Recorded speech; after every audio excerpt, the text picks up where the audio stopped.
نحمده ونصلي على رسوله الكريم أما بعد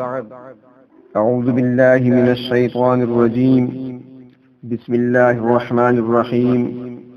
وقلنا يا آدم اسكن أنت وزوجك الجنة وكلا منها رغدا حيث شئتما ولا تقربا هذه الشجرة فتكونا من الظالمين صدق الله مولانا العظيم مولاي صل وسلم دائما ابدا على حبيبك خير الخلق كلهم۔ آج ہمارے سلسلے کا درس نمبر 37 ہے۔ 36 درس اس سے قبل ہو چکے ہیں۔ آج کی آیت سورۃ البقرہ کی آیت نمبر 35، اس میں اللہ تبارک و تعالی فرماتے ہیں وَقُلْنَا يَا آدَمُ اسْكُنْ،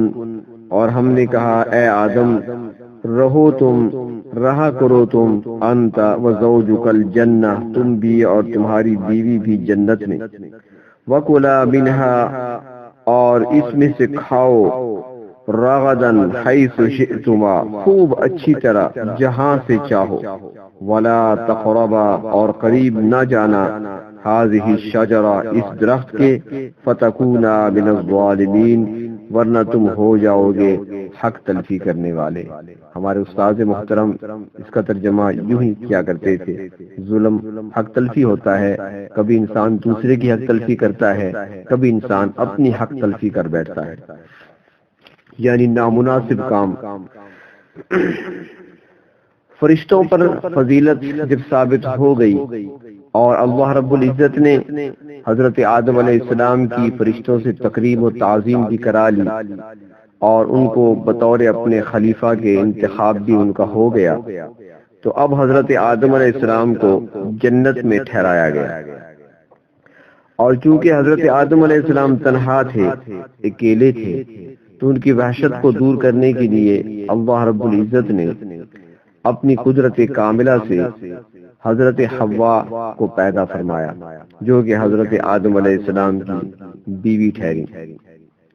تو ان دونوں کو حکم دیا کہ تم جنت میں اب رہا کرو اور جہاں سے تمہارا جی چاہے خوب اچھی طرح کھاؤ، لیکن ایک شرط ہے کہ اس درخت کے قریب نہ جانا۔ یہاں پر ایک مسئلہ تو یہ ثابت ہوا، اور یہ فقہی مسئلہ ہے کہ بیوی خاوند کے تابع ہوتی ہے، اور بیوی کے لیے رہائش کا انتظام کرنا یہ خاوند کی ذمہ داری ہے۔ تفسیر معارف القرآن میں ہے جلد اول میں کہ بیوی کے لیے رہائش کا انتظام شوہر کے ذمہ ہے، اور سکونت میں بیوی شوہر کے تابع ہے۔ جس مکان میں شوہر رہے بیوی کو بھی وہیں رہنا چاہیے۔ اور اسلامی فقہ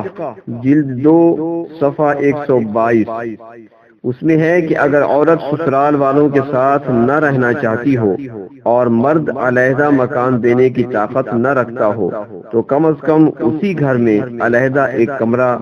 یا کوئی ایک گوشہ اس کے لیے خاص کر دے تاکہ عورت اس میں اپنی مرضی کے مطابق رہ سکے۔ تو یہاں پر حضرت آدم علیہ السلام کو حکم دیا گیا کہ تم بھی اور تمہاری بیوی حضرت حوا بھی اب رہو اس جنت کے اندر، جہاں سے تمہارا جی چاہے کشادگی سے کھاؤ، خوب اچھی طرح کھاؤ، لیکن لا تقربا هذه الشجرہ، اس درخت کے قریب نہ جانا۔ اب یہ کون سا درخت تھا جس سے روکا گیا؟ تو اس کے بارے میں حضور اکرم صلی اللہ علیہ وسلم سے کچھ ثابت نہیں۔ مختلف علماء کرام اور مفسرین حضرات نے اس سلسلے میں جو اقوال نقل کیے ہیں وہ یہ ہیں، بعض فرماتے ہیں کہ کھجور کا درخت تھا، دوسرا ایک قول ہے کہ انجیر کا درخت تھا، تیسرا قول ہے کہ انگور کا درخت تھا، اور چوتھا قول ہے کہ وہ گندم کا درخت تھا۔ تفسیر در منصور۔ حافظ ابن کثیر رحمت اللہ علیہ نے ان اقوال کو نقل کرنے کے بعد امام ابن جریر رحمت اللہ علیہ کا قول نقل کیا ہے کہ اللہ تبارک و تعالی نے حضرت آدم علیہ السلام اور حضرت حوا کو ایک مخصوص درخت سے نہ روکا، ایک مخصوص درخت سے روکا تھا، نہ کہ تمام درختوں سے۔ ایک خاص درخت تھا کہ اس کے قریب نہیں جانا، لیکن ہمیں معلوم نہیں کہ وہ کون سا درخت تھا۔ اب یہاں پر ایک سوال پیدا ہوتا ہے کہ یہاں پر بعض مفسرین نے لکھا ہے کہ گندم کا درخت، حالانکہ ہم دیکھتے ہیں کہ گندم کا تو پودا ہوتا ہے، گندم کا درخت نہیں ہوتا، لیکن دوسری طرف ہم دیکھتے ہیں تو حضرت امام ابو داؤد رحمت اللہ علیہ کی روایت سامنے آتی ہے۔ امام ابو داؤد رحمت اللہ علیہ فرماتے ہیں کہ میں نے مصر میں ایک ایسا سنگترا دیکھا جس کے 2 حصے کیے گئے اور بمشکل اسے اونٹ پر لادا گیا۔ اتنا بڑا سنگترا، آدھا حصہ ایک طرف اونٹ کے، آدھا حصہ دوسری طرف رکھا گیا، بمشکل اس کو اونٹ پہ رکھا گیا۔ اسی طرح بعض بزرگ فرماتے ہیں کہ ہم نے اتنا لمبا کھیرا دیکھا جو 10 بالشت لمبا تھا۔ تو اب یہ چیزیں اگر اتنی بڑی ہو سکتی ہیں تو پھر وہاں پر گندم کا درخت بھی ہو سکتا ہے، جیسا کہ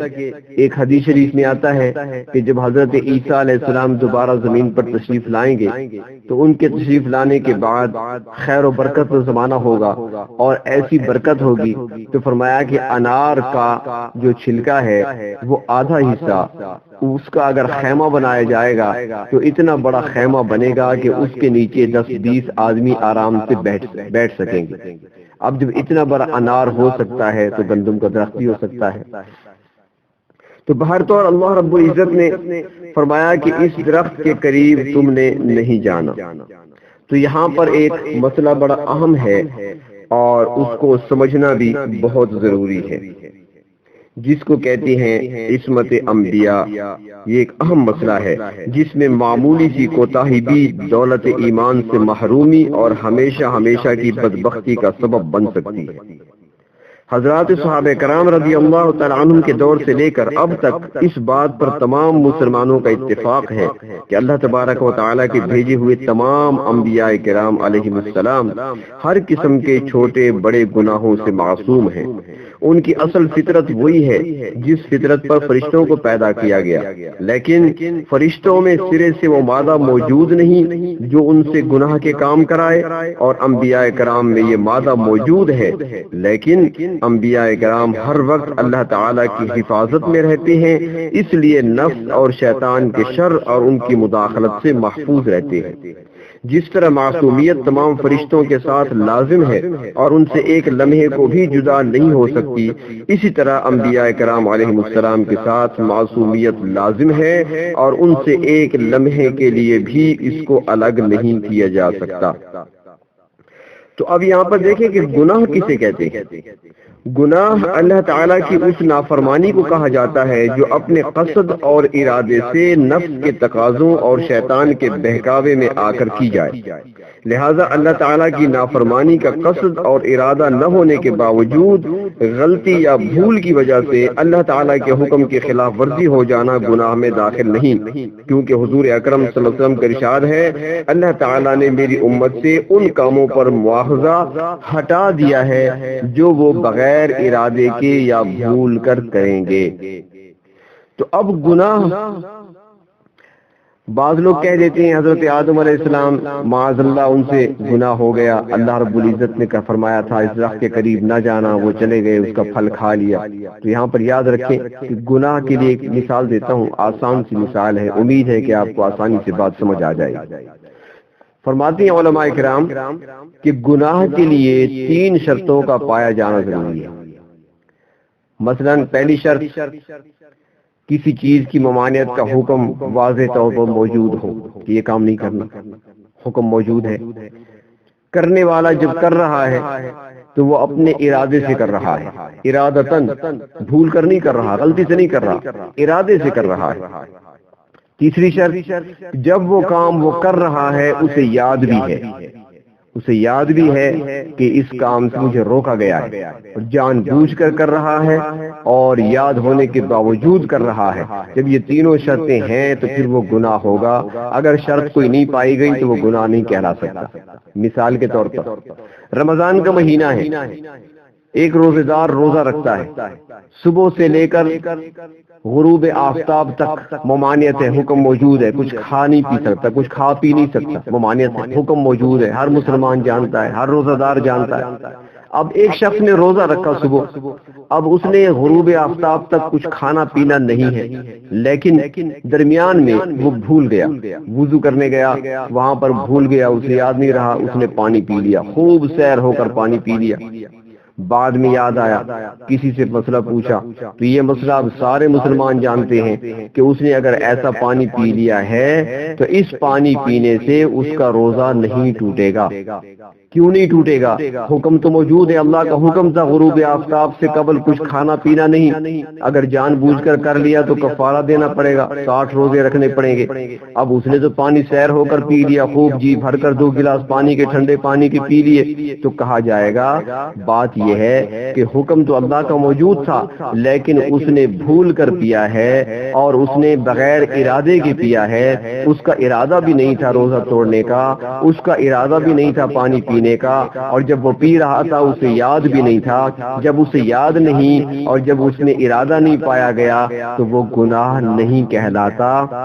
بلکہ ہمارے ہاں کہا جاتا ہے کہ رب کی طرف سے اس کی مہمانی کی گئی ہے، یعنی اسے مزید انعام کے طور پہ سمجھتے ہیں۔ تو جس طرح ہم نے روزے کی حالت میں پانی پی لیا، ٹھنڈا پیاس بجھا لی، لیکن ارادہ عزم نہیں تھا اور ہم نے اس وقت ہمیں وہ حکم بھی یاد نہیں تھا تو ہمارا روزہ نہیں ٹوٹا اور نہ ہم گناہگار ٹھہرے۔ تو حضرت آدم علیہ السلام جب اللہ رب العزت نے روکا تھا اس درخت کے قریب جانے سے تو حضرت آدم علیہ السلام وہاں چلے گئے، اس میں سے پھل بھی کھا لیا، تو اب کیا وہ گناہ ہے یا نہیں؟ تو اس میں اگر دیکھا جائے تو قرآن حکیم سے پوچھتے ہیں، قرآن حکیم دوسری جگہ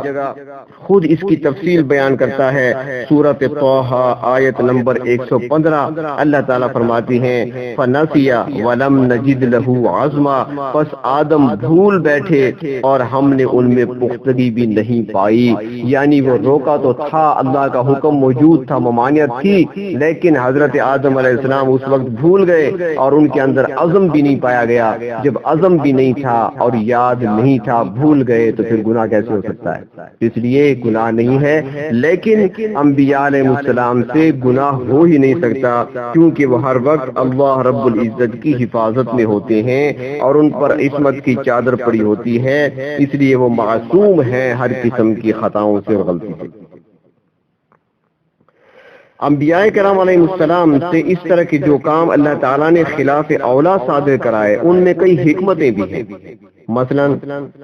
بشریت کا اظہار ہوتا ہے اس میں کہ جس طرح کھانا پینا سونا دوسرے کام انسانیت کے لوازمات میں سے ہیں، اس طرح بھول چوک بھی ہر انسان کے ساتھ لازم ہے، تو انبیاء علیہ السلام سے بغیر ارادے کے بھول چوک کی بنا پر ایسے کاموں کے صادر ہونے سے ان کی بشریت کا اظہار ہوتا ہے کہ وہ مخلوق کوئی اور نہیں ہے بلکہ انسانوں ہی میں سے ہیں، وہ فرشتے نہیں ہیں، بھول چوک ان سے بھی ہو سکتی ہے۔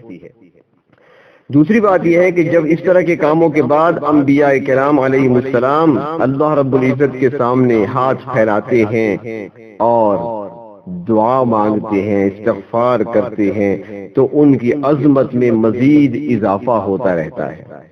تیسرا یہ کہ انبیاء کرام علیہ السلام سے اس طرح کے کاموں کے صادر ہونے کے بعد جو احکام آتے ہیں ان کے اندر ان کی امت کا فائدہ ہوتا ہے۔ مثلا حضور اکرم صلی اللہ علیہ وسلم نے ایک مرتبہ 4 رکعت والی نماز یعنی کہ عصر کی نماز یا ظہر کی نماز،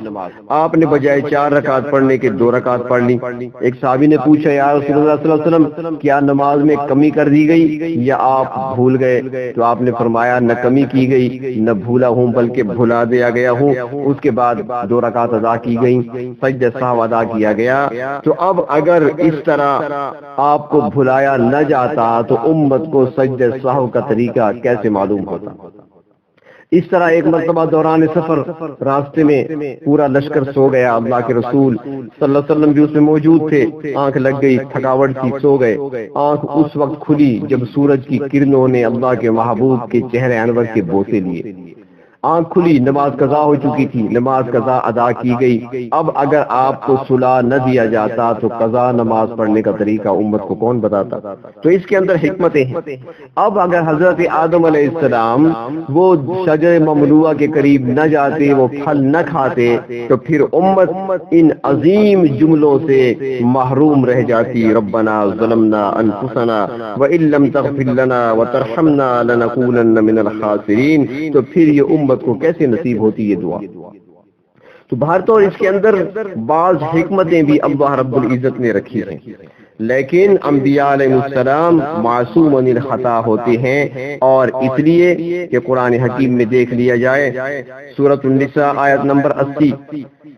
ترجمہ ہے کہ جس نے رسول صلی اللہ علیہ وسلم کی اطاعت کی پس تحقیق اس نے اللہ تعالیٰ کی اطاعت کی۔ تو اس آیت میں اللہ تعالیٰ نے اپنے رسول کی اطاعت اور پیروی کو اپنی اطاعت اور پیروی قرار دیا ہے، جس کے لیے ضروری ہے کہ یہ تسلیم کر لیا جائے کہ آپ صلی اللہ علیہ وسلم سے کوئی گناہ سرزد نہیں ہو سکتا، کیونکہ کسی گناہ گار کی اطاعت اللہ کی اطاعت نہیں ہو سکتی۔ اسی طرح سورۃ الجن آیت نمبر 23 ترجمہ، اور جو شخص اللہ تعالیٰ اور اس کے رسول صلی اللہ علیہ وسلم کی نافرمانی کرے تو یقیناً اس کے لیے جہنم کی آگ ہے جس میں وہ ہمیشہ رہے گا۔ اس آیت میں اللہ تعالیٰ نے جس طرح اپنی نافرمانی کا انجام جہنم کی ہمیشہ کی سزا کو قرار دیا ہے، اسی طرح اپنے رسول صلی اللہ علیہ وسلم کی نافرمانی کی بھی یہی سزا ٹھہرائی ہے۔ اگر معاذ اللہ نبی معصوم نہ ہو، اس سے گناہ کے احکام صادر ہو سکتے ہوں، تو پھر اللہ تعالیٰ کبھی اس کی نافرمانی کی یہ وعید بیان نہ فرماتا۔ ایک تیسرے مقام پر ارشاد فرمایا سورۃ الاحزاب آیت نمبر 21 لقد کان لکم فی رسول اللہ اسوۃ حسنہ، تحقیق اے لوگوں تمہارے لیے اللہ تعالیٰ کے رسول کی ذات میں بہترین نمونہ ہے، اور وہ نمونہ تب بن سکتا ہے کہ اس کے اندر عصمت پائی جاتی ہو، اس سے غلطی لغزش کا امکان نہ ہو، تب وہ دوسروں کے لیے نمونہ بن سکتا ہے۔ تو انبیاء علیہ السلام معصوم ہوتے ہیں ابتدا سے لے کر انتہا تک، تا پیدائش سے لے کر تا وفات ان کی ساری زندگی معصومیت کی ہوتی ہے، گناہوں سے غلطیوں سے پاک ہوا کرتی ہے، اس لیے انبیاء علیہ السلام کی مکمل پیروی کا حکم دیا گیا ہے۔ اب حضرت آدم علیہ السلام نے جب درخت کا پھل کھا لیا تو وہ پھل کھایا، تو اس میں اس کی توجیحات مفسرین حضرات نے کیا بیان کی ہیں، تو انشاءاللہ زندگی باقی تو کل کے درس میں مزید تفصیل عرض کی جائے گی۔ اللہ تبارک و تعالی انبیاء علیہ السلام کا ادب و احترام نصیب فرمائے اور صحیح ان کی پیروی نصیب فرمائے۔ وآخر دعوانا ان الحمد للہ رب العالمین۔